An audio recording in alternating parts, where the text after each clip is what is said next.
ओम नमः सिद्धेभ्यः। ओम नमः सिद्धेभ्यः। ओम जय जय जय।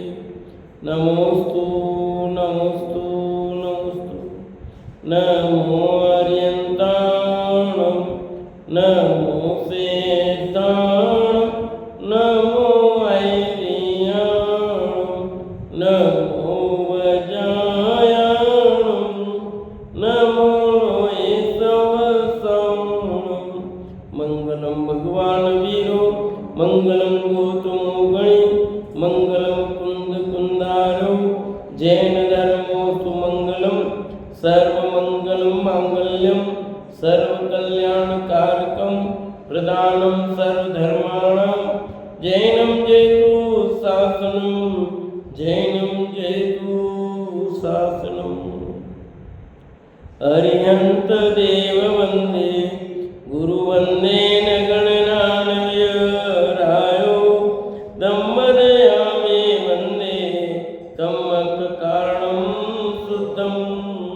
बोले जिनवाणी मात की जय। बोले सती मात की जय।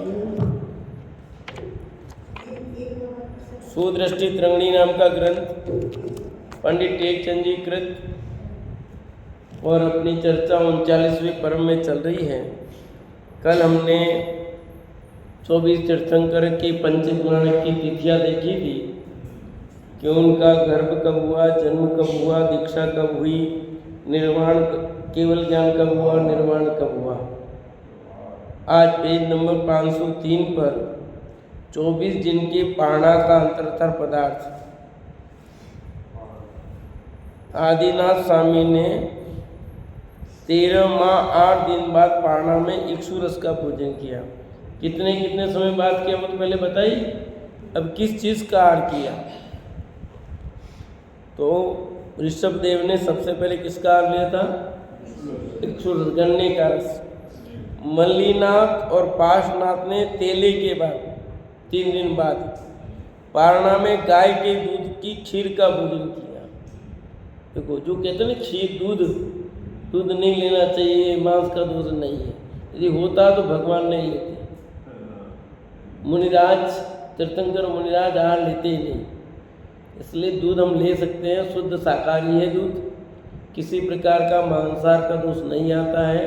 न मांसाहारी है न गाय का कोई, इसमें जो भी दूध आता है वो दूध है।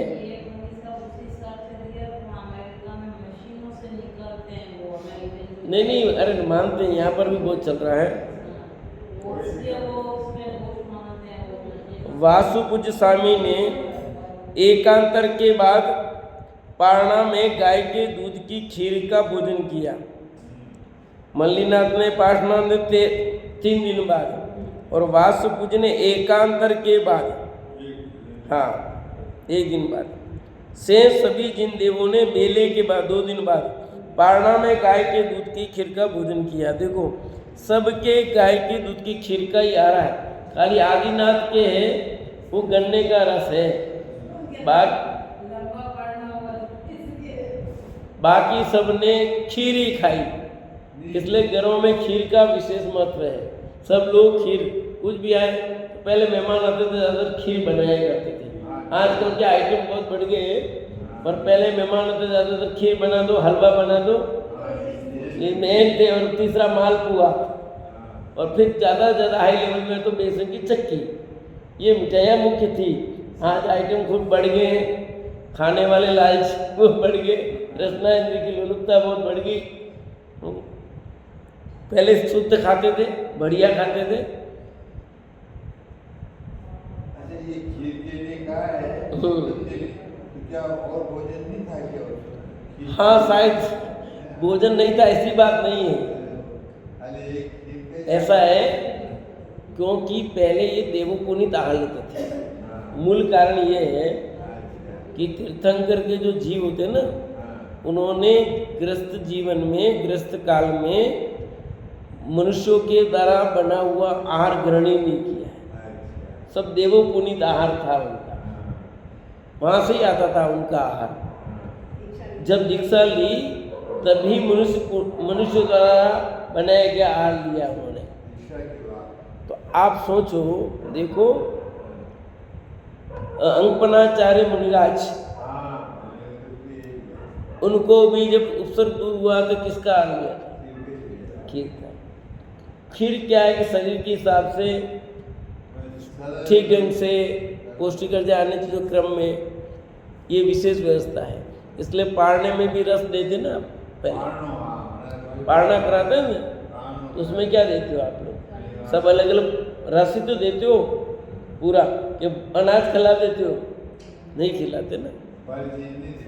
हाँ, अब आप क्या हो गए कि दूध की खीर का मतलब समझ नहीं पा रहे हो। अपन क्या समझ रहे हैं, चावल डाल दो, दूध और चावल डाल दो तो खीर बन गई। हमारे दिमाग में एक तो ये सबके खीर मतलब दूध और चावल, इसका नाम खीर नहीं है। फिर ये समझ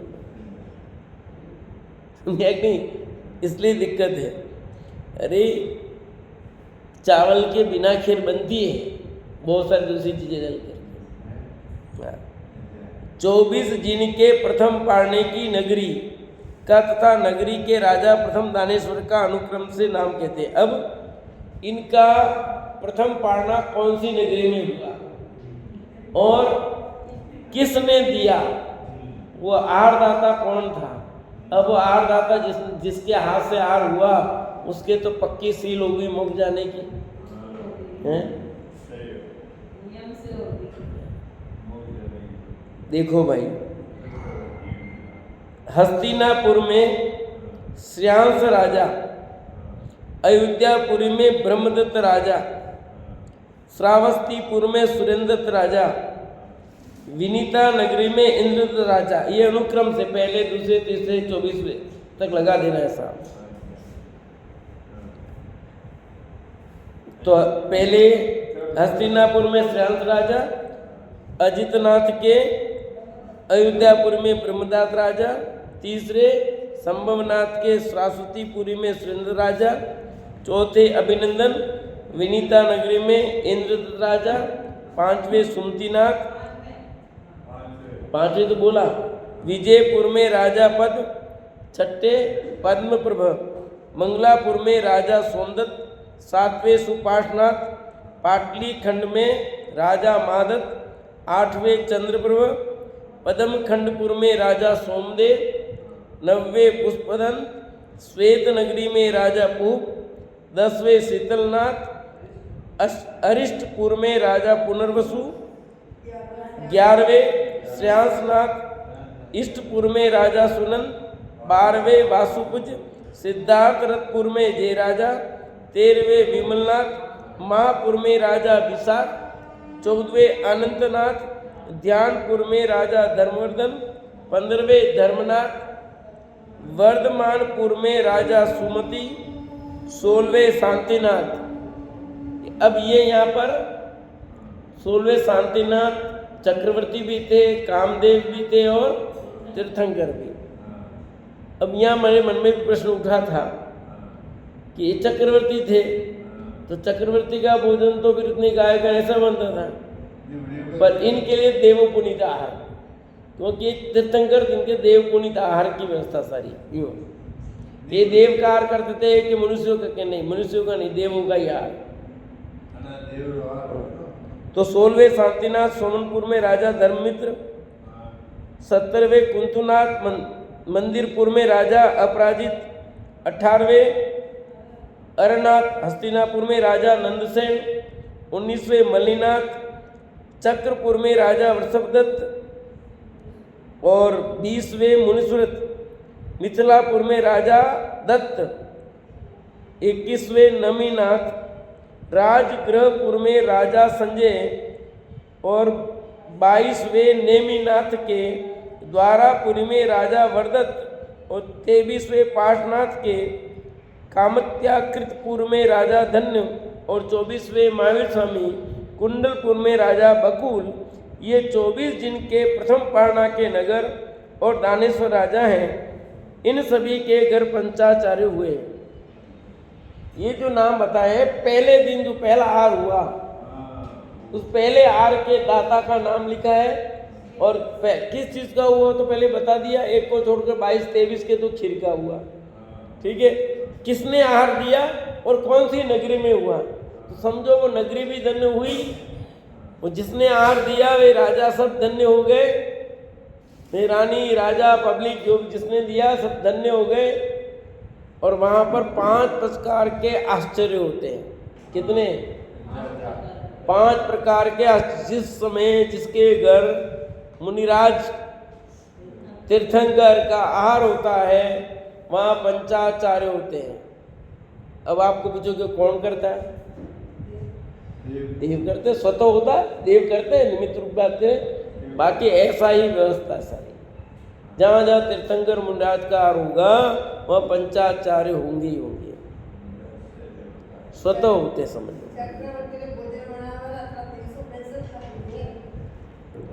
365 इंटू 365 कर दो, उतने रसोई होते हैं। 365 इंटू 365 करो, उतने रसोई होते हैं उनके। देव है ना बनाने वाला, चारों देवों को भी कार होता है।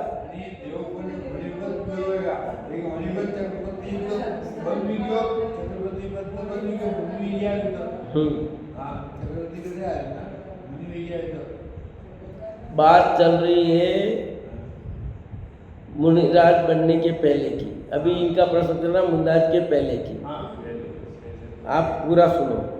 24 प्रथम भाग्यशाली दानेश्वर के शरीर का अनुक्रम से वर्ण। अब जिन्होंने दान दिया उन दान दाताओं का शरीर का रंग कैसा था? तीर्थंकर का रंग तो बता ही दिया, पर जो दान देने वाले थे उनके शरीर का रंग कैसा था? अब इससे अपने क्या लेना देना? अरे आपको तो किसी से लेना देना नहीं है भैया, आप तो सीधे मोक्ष प्राप्त करो। अरे सब जीवों के अलग अलग परिणाम होते हैं, सब कुछ जानना चाहते हैं, तो एक नॉलेज है, ज्ञान है, नहीं जानो तो कोई हानि नहीं है, जान लो तो कोई हानि नहीं है, लाभ ही लाभ है। क्योंकि मतलब कैसे कलर होगा, कैसे लोग होंगे, हाँ आप बुला लेना, आपके घर में आ जाऊंगा, बना के बता दूंगा, खिला दूंगा आपको, और कोई चार्ज नहीं लूंगा, और क्या करूंगा। हम तो बना के वैसे ही खाते हैं कई बार, और मैं बनाता हूँ खीर विशेष। चलिए, तो ये दानदाताओं के रंग क्या है?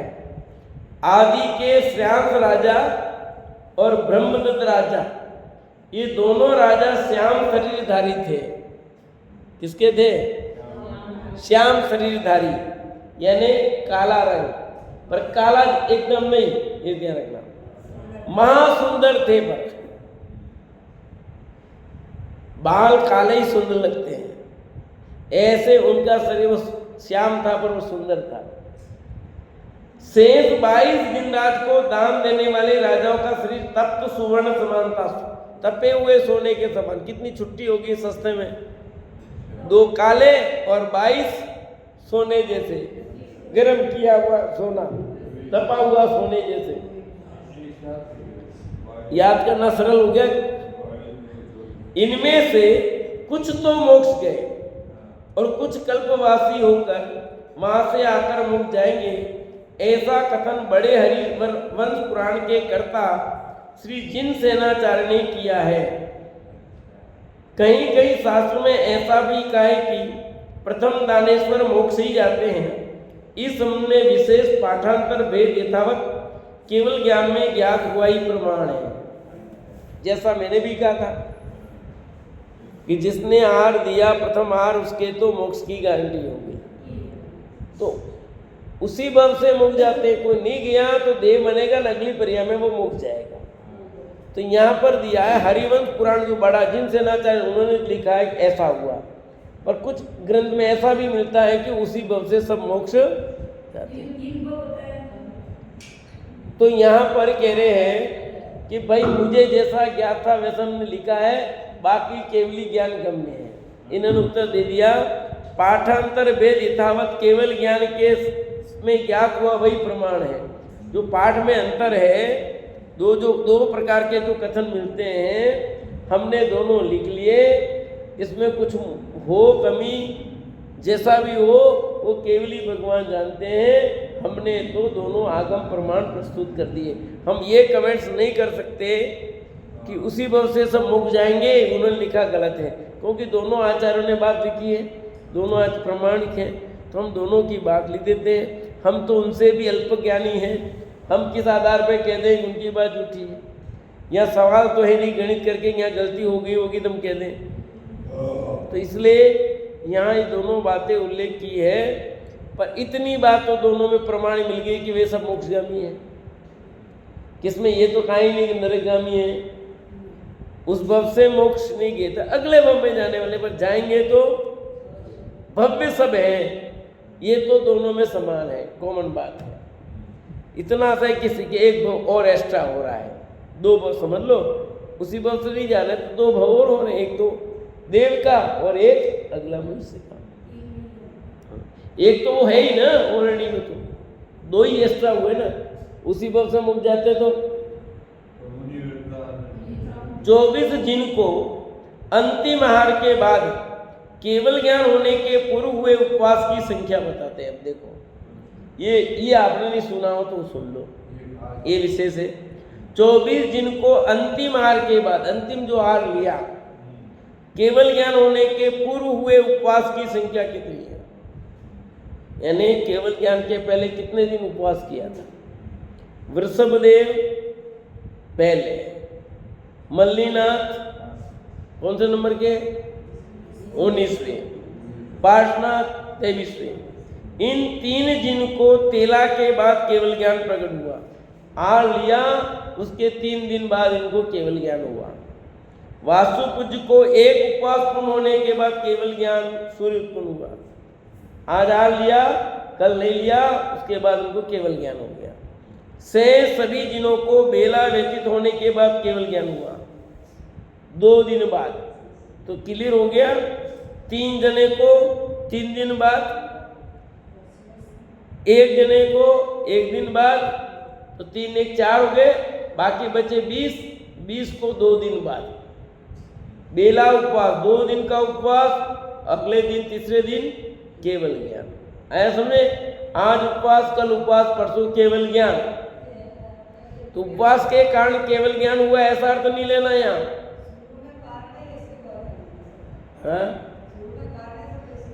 हाँ, यहाँ अर्थ ये नहीं लेना है आपको कि उपवास के कारण केवल ज्ञान हो गया। उपवास से कोई लेना देना नहीं केवल ज्ञान का। ये इतना सा बताया जा रहा है कि केवल ज्ञान हुआ, उसके पहले कितने दिन भूखे रहे। यानी अपने बाप रो भूखो गयो जी, 4 दिन नो तरियो गयो, 5 दिन नो तरियो गयो, 8 दिन, तो कितने तरिए गए, कितने भूखे गए, कितने प्यासे गए, कितने दिन पहले। और अंतिम अनंत अनंत काल के लिए उनका आहार बंद हो गया। आया समझ में? ये अंतिम आहार था उनका। केवल ज्ञान के पहले जो आहार लिया था, 3 दिन पहले, 1 दिन पहले, 2 दिन पहले, उस आहार के बाद अनंत अनंत काल के लिए सब कवला आहार अनंत काल के लिए बंद हो गया। भूखा तो गए 2 दिन के, को 3 दिन के, परंतु उनका वो भूख सदा अनंत काल के लिए भूख समाप्त करने वाली थी। वो आहार अंतिम आहार, तो जिसने दिया वो अंतिम आहार है। ऐसे महापुरुष को वो भी धन्य कि नहीं है। बोलो, देखो अंतिम आहार मेरे हाथ से, मेरे हाथ से लेके भगवान मुख चले गए, इसको बस मैंने दिया। जैसे कि अंतिम पंचकर्ण में प्रवचन हमारे यहाँ हुआ संजय जी गोदा का, फिर पंचकर्ण में इसके अलावा कहीं नहीं हो पाया। ठीक है ना, अंतिम पंचकर्ण का अपने यहाँ था, इंदौर में हो ही नहीं पाया प्रवचन। ठीक है, ऐसे कुछ यादगार था, उसकी यादगार बन गई कि अंतिम आहार हमारे हाथों से हुआ और भगवान फिर वो चले गए। तो देखो सब नॉलेज मिल रहा है, अच्छा कि नहीं मिल रहा? ये भी जानना योग्य है, ये भी ज्ञान का विषय बनाने योग्य है। कुछ चीजें जाननी जरूरी है। 24 जिनकी केवल ज्ञान की उत्पत्ति के स्थान क्या है? केवल ज्ञान की उत्पत्ति के कहाँ केवल ज्ञान हुआ? ऋषभ देव का केवल ज्ञान कल्याणक पूरम ताल नामक नगरी के निकट सट्टामुख नामक वन में हुआ। नेमिनाथ को गिरनार पर, पार्श्वनाथ को काशी के निकट, महावीर का ऋजुकुला नदी के तट पर हुआ। से सभी जिनके केवल ज्ञान कल्याणक मनोहर वन में हुए हैं।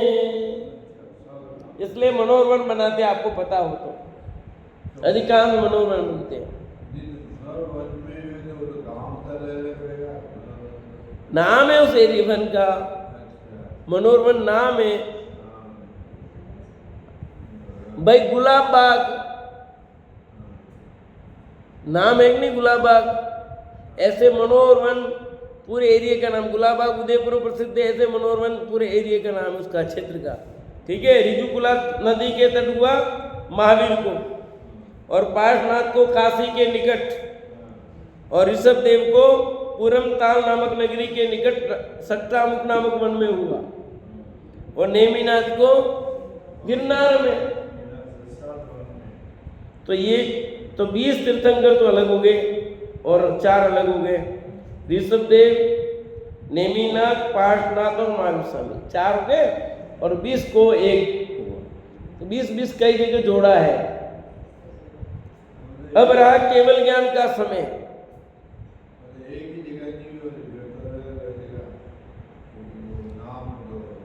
वृषभनाथ, श्रेयांश जिन, मल्लीनाथ, नेमिनाथ, पार्श्वनाथ, इन 5 जिनको केवल ज्ञान प्रभात समय में हुआ, सुबह सुबह हुआ।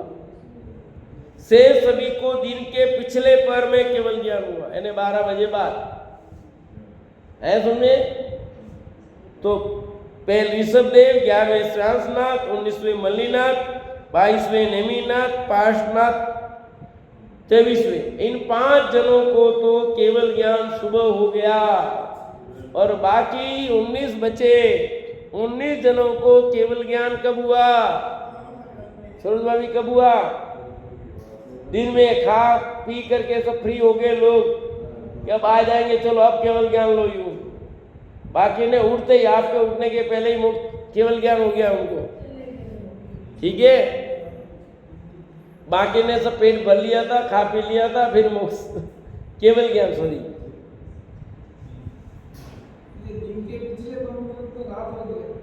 दिन के पिछले पर, दिन के पिछले पर मतलब 12 बजे बाद। 3 घंटे का एक पैर होता है, तो 6 घंटे हो गए पूरे। उसके बाद दिन के पिछले पर, रात नहीं। लिखा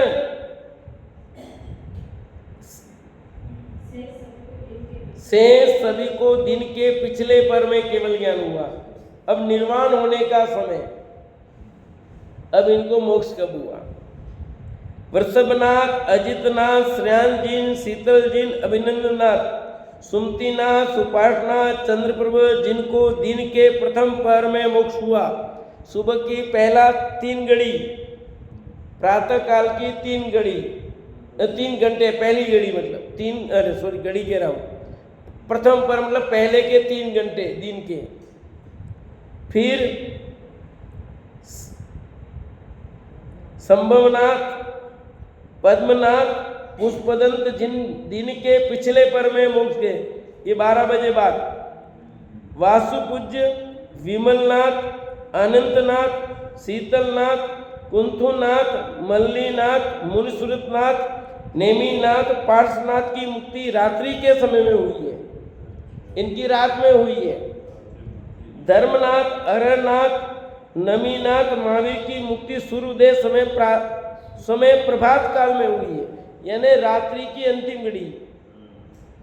प्रभात काल का मतलब सूर्य उदय, लेकिन सूर्य उदय समय प्रभात काल में, स्टार्ट में प्रथम घड़ी की, वो प्रथम पर लिखा। यहाँ सूर्योदय काल मतलब सूर्य उदित होने का समय, लास्ट घड़ी दिन की। तो इस प्रकार मोक्ष सुबह 9 बजे पहले जाने वाले भी हैं, फिर 12 बजे जाने वाले भी हैं, रात में मोक्ष जाने वाले भी हैं, और सुबह जल्दी जल्दी तो अपने कुछ लोग तो सबको मोक्ष जल्दी ही भेज देते सुबह, पब्लिक आए नहीं है सुबह सुबह ही, सुबह जल्दी दिखा देते कई लोग मोक्ष। और भगवान महावीर का मोक्ष सुबह ही हुआ था, लिखा नहीं इसमें कब हुआ महावीर का। महावीर की मुक्ति सूर्योदय समय प्रभात काल में हुई, उनकी तो जल्दी हो गया, तो इसलिए कोई 4 बजे कोई 5 बजे कहता है। यहाँ लिखा सूर्योदय समय प्रभात काल में हुई। सूर्योदय का मतलब उस समय सूर्योदय कितने बजे होता है? 6 लगभग वो 6:30 के आसपास होता है, ठीक है। तो 6 साढ़े 6 के टाइम है, लोग 4 बजे लड्डू चढ़ा देते हैं, कोई 5 बजे ही चढ़ा देता है, कोई 6 बजे ही चढ़ा देता है। पर ऐसा नहीं कहा लड्डू उसी समय चढ़ाना है। प्रथम तो लड्डू चढ़ा नहीं, चढ़ा तो इस समय क्या चढ़ाना, आराम से विधिवत पूजा करके भगवान की आराधना करके, हाँ उस समय नहा धो के तैयार होकर के पहले आ जाओ, भगवान का स्मरण करो, ध्यान करो, घर पे करो, नहीं मंदिर में आ जाओ, सबसे बढ़िया है कि भगवान की मुक्ति का जो पीरियड है, आप 5 बजे से मंदिर में आ जाओ और भगवान का स्मरण करो, ध्यान करो। कोई कुछ भी कर रहा है, अभी भी करते हैं कई जगह। तो महावीर की मुक्ति सूर्योदय समय प्रभात काल में हुई। अब 24 दिन के मोक्ष गमन का आसन, अब कौन से आसन में मोक्ष गए थे वो, कितनी बातें हो गई यहाँ पर। आहार देने वाले कौन थे, आहार वालों का कलर क्या था, केवल ज्ञान की उत्पत्ति का स्थान बता दिया, केवल ज्ञान का समय बता दिया, मोक्ष का समय बता दिया, सब बता दिया। अब कह रहे हैं 24 दिन के मोक्ष गमन का आसन क्या था, कौन से आसन से मोक्ष दे। तो मुख्य रूप से 2 ही आसन है, पद्मासन, खड्गासन। 24 दिन के मोक्ष गमन के आसन वृषभनाथ, वासुकुज और नेमिनाथ, इन 3 दिन के पद्मासन से मोक्ष गए, से सभी जिन खड्गासन से सिद्ध लोग गए। किससे गए? पद्मासन, खड्गासन। अब यहाँ पर एक प्रश्न खड़ा हो जाता है, आपको होना चाहिए, चलो आप करो प्रश्न, मैं आपके यहाँ क्या प्रश्न खड़ा होना चाहिए?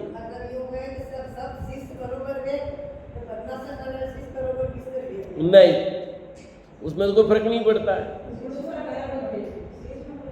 प्रश्न अच्छा खड़ा होना चाहिए ढंग का।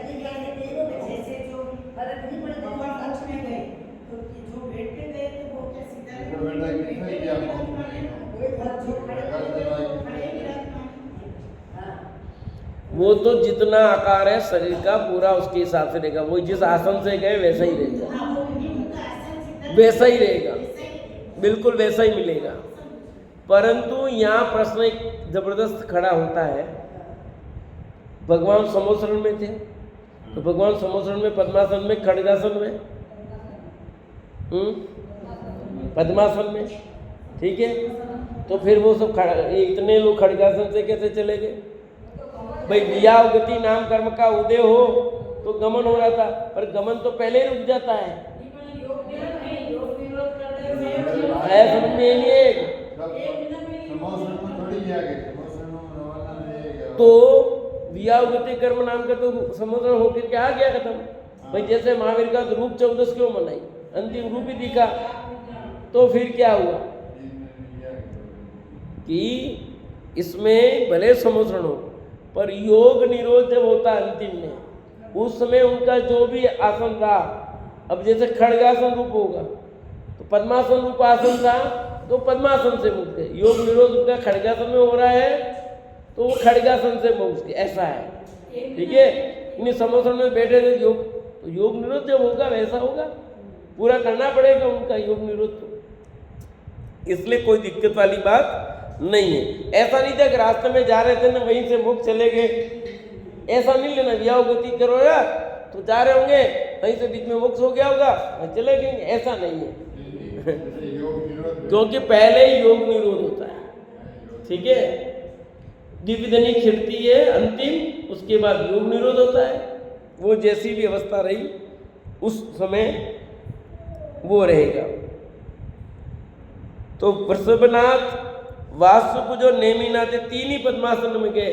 पहले ऋषभदेव, 12वें वासुपुज और 22वें नेमिनाथ। 1, 12 और 22, 12, 22, 1, 12, 22। बाकी सब खड्गासन से मोक्ष गए।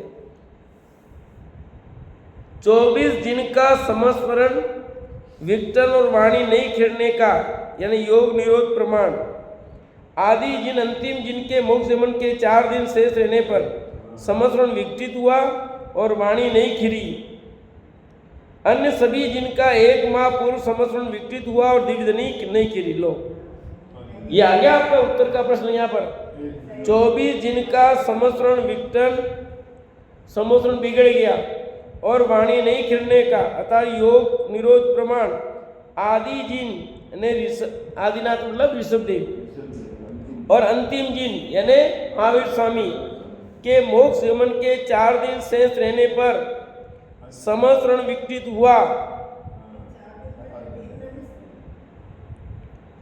महावीर स्वामी के तो 13 के तो दिव्यधनी खिली थी, 14 ने अमावस्या, 2 दिन ही हुए, 3 दिन गिन लो। वाणी नहीं खिरी, अन्य सभी जिनका 1 माह पूर्व समस्मरण विघटित हुआ और दिव्यधनी नहीं खिरी। 1 महीने पहले ही बोलना बंद। उनका समय भी ज्यादा था, पर आदिनाथ का भी समय बहुत ज्यादा था, पर इनका तो 4 दिन। महावीर स्वामी के 2 दिन ही हैं, क्योंकि 13 को दिव्यधनी खिरी अंतिम, 14 को नहीं खिरी और अमावस्या, और 13 को लास्ट की उसको भी गिन लो तो 3 दिन ही आते हैं। 24 दिन के साथ मोक्ष जाने वाले यतियों का प्रमाण, कितने कितने मोक्ष के उनके साथ, यानी हर भगवान का दीक्षा लेने वाले भी संख्या है, मोक्ष जाने वालों की भी संख्या है, केवल ज्ञानियों की संख्या है, सबकी संख्या है। ये सब हरिवंश पुराण में है, स्टार्ट में सब मिलता है। महावीर के साथ 36 मुनि मोक्ष गए। भगवान महावीर के साथ कितने मोक्ष गए? 36। इसमें 36 लिखा है। पार्श्वनाथ के साथ 536 मुनि मुक्त हुए। पार्श्वनाथ के 536, नेमिनाथ के साथ 536, ऋषिश्वर मोक्ष गए, दोनों में 536 हो गए। मल्लीनाथ के साथ 500 यति मोक्ष गए। शांतिनाथ के साथ 900 योगीश्वर मुक्त हुए। धर्मनाथ के साथ 801 तपोधन मोक्ष गए, 801। विमलनाथ के साथ 6612। अब ध्यान रखना, मैं पूछूंगा सबसे अधिक किसके साथ मोक्ष गए। अभी इन प्रश्न में से एक प्रश्न पूछूंगा कि सबसे अधिक मोक्ष किसके साथ गए, इसलिए ध्यान से देखना। शांतिनाथ के साथ 900 योगीश्वर, धर्मनाथ के साथ 801, विमलनाथ के साथ 6612। हाँ, आचार्य मुक्त हुए।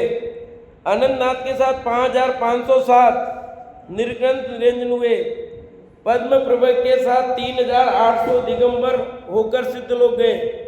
वृषभ देव के साथ 10,000 गुरुनाथ अमूर्तिक हुए।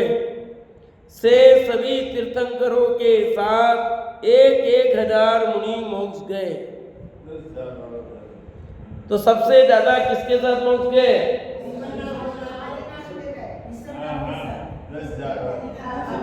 10,000 किसके साथ? थोड़ी ऋषभ देव के साथ, पहले तीर्थंकर ऋषभ देव के साथ। अब आपका प्रश्न यहाँ खड़ा होना चाहिए। क्या खड़ा होना चाहिए? करो, देख प्रश्न खड़ा करो आप। हाँ बिल्कुल, ये प्रश्न यहाँ खड़ा होना चाहिए कि जिनागम में सर्वत्र ये कथन मिलता है कि 6 माह 8 समय में 608 जी मोक्ष रहते हैं, तो इनके साथ इतने मोक्ष कैसे चले? तो फिर कुछ युक्ति तो है। 7 का मतलब क्या होता है? उनके काल में भाई मोक्ष जाने का पीरियड तो कितना है? अयुग्मिक 5 स्वर है, 5 लघु स्वर जितना काल है, इससे ज्यादा काल तो है ही नहीं। तो बाकी का हिसाब क्या बनेगा? उनके भगवान के काल में जब केवल ज्ञान हुआ, केवल ज्ञान से लेकर उनके मोक्ष तक का जो काल है, उस काल को यहाँ लगाना। ठीक है, केवल ज्ञान से लेकर मोक्ष तक का काल, इसको कहते हैं साथ में। जैसे आप देखो क्या होता है कि एक पंक्ति होती है ना, भाई आप साथ बैठे हो, हम सब साथ बैठे थे, अभी आप क्या कहोगे? हम सब साथ बैठे हो साथ के नहीं बैठे हो? साथ बैठे हो कि अलग अलग बैठे हो? एक के बाद एक बैठे हो, अलग। अपेक्षा क्या? हम सब हॉल में साथ थे, हम सब एक साथ बैठे थे, हम डिब्बे में साथ में बैठे। तो डिब्बे में हो ना, डिब्बे में हर की सीट तो अलग अलग है कि नहीं? पर कहने में हम साथ गए ना। अरे पूरी ट्रेन में तुम, ट्रेन का डिब्बा अलग, सीट अलग, और कौन से डिब्बे तो भी साथ गए। बस कथन किस अपेक्षा से वो समझना चाहिए।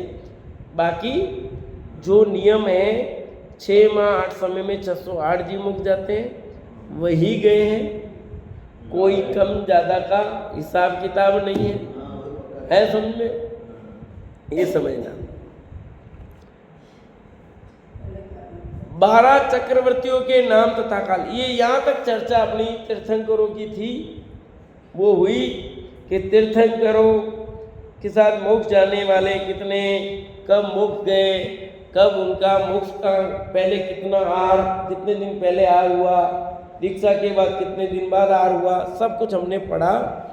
ये इतनी जानकारी याद रहे न रहे, पर एक बार ख्याल में था ना, मन में कोई प्रश्न उठते हैं, तो इसको पढ़ने से कभी वापस भूल जाए तो देखना हो तो सुदृष्टि तरंगिणी में देख सकते हैं। क्योंकि याद पूरा तो रहेगा ही नहीं, कि रह जाएगा? बोलो, नहीं रहेगा। पर कभी प्रश्न उत्तर होते हैं, कुछ जांच होती है, तो अपन यहाँ देख करके वापस अवलोकन कर सकते हैं। हमारी शंका हो, समाधान यहाँ से मिल जाता है। और बहुत सारा ख्याल में तो आ जाता ना, इतने दिन बाद मोक्ष गए, इतने भगवान के साथ इतने लोग मोक्ष गए। कुछ चीज़ें बहुत अपने दिमाग में फीड हो जाती है, ख्याल में आता है, तो हमें आशंकाएं जो होती है वो आशंकाएं खत्म हो जाती है। कम किया भी तो दे सके 6-26। हाँ, तो वो भी उसमें 8 समय में जाएंगे। 6 माह के अंतिम 8 समय में भी तो आंकड़ा है, पहले समय में इतने, दूसरे में इतने, तीसरे में इतने, चौथे 608 तो एक साथ कोई भी नहीं जाता एक समय में। तो 608 जीव एक साथ एक समय में कभी भी नहीं जाते मोक्ष। हाँ, अंतिम 8 समय में 608 जा सकते, ऐसा। वो करणानियों का कथन लगा ना, यहाँ पर अभी सामान्य कथन है, ये प्रथमानियों का कथन है, समझा ही नहीं। और वो कथन है करणानियों का है। अब 12 चक्रवर्तियों के नाम तथा काल बताते हैं। प्रथम चक्रवर्ती भरत आदिनाथ के समय में हुए, दूसरे सगर अजितनाथ के समय में दूसरे चक्रवर्ती, तीसरे मगवा, और चौथे सनत चक्रवर्ती धर्मनाथ, जिनके मोक्ष जाने के बाद और शांतिनाथ के पूर्व अंतराल में हुए। देखो, पहले दूसरे तीर्थंकर के काल में 1-2 हो गए, बाद में कितना गैप हो गया चक्रवर्ती का। सिर्फ 15वें धर्मनाथ के काल में जाकर के 2 चक्रवर्ती हुए, तीसरे और चौथे। शांतिनाथ, कुंतनाथ, हरनाथ, ये 3 जिन अपने समय में संयमी चक्री हुए, खुद ही बन गए हैं। इन्होंने किसी को नहीं, आदिनाथ ने कम से कम इतना किया कि अपने बेटे को चक्रवर्ती बनाया। भाई शांतिनाथ, कुंतीनाथ और हरनाथ इतने चालाक निकले, ये स्वयं भी बन गए। एक आधे को दूसरों को पद देना चाहिए ना, ये नियम है। एक व्यक्ति एक पद, इन्होंने कांग्रेसवाद अपना दिया, कामदेव भी ये बन गए, चक्रवर्ती भी ये बन गए, तीर्थंकर भी ये बन गए। भैया ये कोई किस यहाँ वाला सिस्टम नहीं चलता वहाँ। ये सब अपने अपने पुण्य जैसा बांधा है, उस पुण्य का भोगना पड़ता है। इन्होंने चक्रवर्ती का भी पुण्य बांधा, इन्होंने तीर्थंकर प्रगति का भी पुण्य बन गया इनके, और कामदेव का, इसलिए इनको होना पड़ा। इससे कोई बेनिफिट थोड़ी है कि ये मुक्ति मार्ग में बाधक है, साधक नहीं चक्रवर्ती बना। समझा है कि नहीं? कामदेव बना कोई मुक्ति का साधक थोड़ी है, बाधक है। और तीर्थंकर प्रगति का पुण्य भी कौन सा लाभ करेगा? ये पुण्य तो बाधक है, साधक नहीं। कल बताया था ना भाई साहब ने, पुण्य तो कैसे आता है? आत्मा के गात से। कल कहा था कि नहीं कहा था? तो ये तो वो है, इसलिए उनको इसमें आनंद नहीं था, उनको आनंद तो आत्मा की अनुभूति से था। ये चक्रवर्ती पने से सुखी नहीं थे, वे कामदेव पने से सुखी नहीं थे, न तीर्थंकर प्रगति से सुखी थे। वे सुखी थे अपने आत्मा के अवलंबन से, अपने स्वरूप की साधना से सुखी थे। उनका अनंत सुख था वो अपने स्वयं के कारण से था, ये बाहर के पुण्य से सुख नहीं। ये तो दुख के कारण है, खिराना पड़ा उनको तो कितना समय लग गया था, मोक्ष हुआ। पुण्य का भी भोग करना पड़ रहा है, क्या करें? वो भी निर्जरित होना जरूरी है। पाप भी निर्जरा करना पड़ता है और पुण्य की भी निर्जरा करनी पड़ती है। दोनों की निर्जरा हो तो मोक्ष होता है। पाप की निर्जरा हो जाए, पुण्य की निर्जरा नहीं हो तो मोक्ष नहीं होता। दोनों की निर्जरा बहुत जरूरी है। इसलिए ये मत सोचो कि शांतिनाथ कुंतुनाथ ने तो इतने चालाक निकले कि ये स्वयं ही बन गए। ये बने नहीं, ये अपनी मर्जी से थोड़ी बन सकते हैं कोई, है? जैसे ये आज की राजनीति में होता है कि कोई बना दो उनको बन जाओ, वैसा नहीं है यहाँ। ये तीन जिन अपने समय के स्वयं ही चक्री हुए, 5वें, 6वें और 7वें। अरनाथ के मोक्ष जाने के बाद और मल्लीनाथ के पूर्व अंतराल में 8वें शुभम चक्री हुए। 8वें किसके, क्या बात हो रही भाई? ये 18वें अरनाथ के बाद 19वें मल्लीनाथ के पहले बीच का जो पीरियड है उसमें 8वें शुभम चक्री हुए। मल्लीनाथ के बाद और मुनिश्रुत के पहले अंतराल में 9वें महापद्म नामक चक्री हुए। यानी जब चक्री हुए कोई तीर्थंकर नहीं था। मुनिश्रुत के बाद और नेमिनाथ के पूर्व 10वें हरिसेन चक्रवर्ती हुए। देखो इनका ऐसा पुण्य है, ये पुण्य है कि पाप है समझो, कि इनके काल में कोई तीर्थंकर नहीं, केवली हो सकते हैं, तीर्थंकर का जीव नहीं था। नमीनाथ के बाद और नेमिनाथ के पूर्व 11वें जैसर नामक चक्री हुए। नेमिनाथ के बाद और पार्शनाथ के पूर्व 12वें ब्रह्मदत्त नामक चक्री हुए। ठीक है। और 23वें पार्शनाथ महावीर स्वामी के बीच में कोई चक्रवर्ती नहीं हुआ। 23वें पार्शनाथ के पहले पहले निपट गए 12 चक्रवर्ती पूरे पूरे। यानी 6 खंड का जो राज्य था वो एंड हो गया। अब 6 खंड का राज्य करने वाला कोई नहीं है। अब चक्रवर्तियों की गति आदि क्या उसकी चर्चा अपन कल करेंगे। अभी समय पूरा हुआ, ये विराम लेते हैं।